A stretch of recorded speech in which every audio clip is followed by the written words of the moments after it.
The health information contained herein is provided for educational purposes only and not intended to replace discussions with a healthcare provider. All decisions regarding patient care must be made with a healthcare provider considering the unique characteristics of the patient. As we're approaching the end of this video, I hope you found all this information helpful.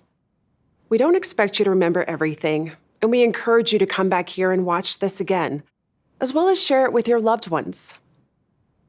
The most important thing you can do right now is to be kind to yourself as you navigate the emotional ups and downs of your diagnosis, especially in these early days.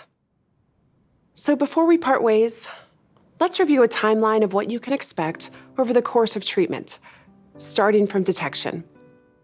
Once lung cancer has been detected through test, such as a chest X-ray, your doctor may order further tests, including a CT, MRI, or PET scan to confirm the diagnosis.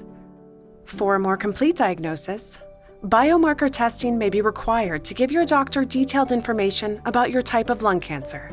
After your complete diagnosis, treatment may begin. If surgery is part of your treatment, you may be able to go home sometime between 2 to 10 days after your procedure. When it comes to the length of treatment, timing will vary depending on your type of lung cancer, type of treatment, and how your body responds. Talk with your doctor to get a better understanding of your individual treatment plan.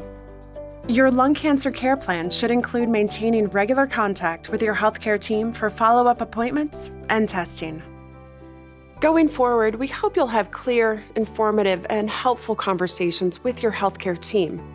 And remember that no matter what, you're not alone.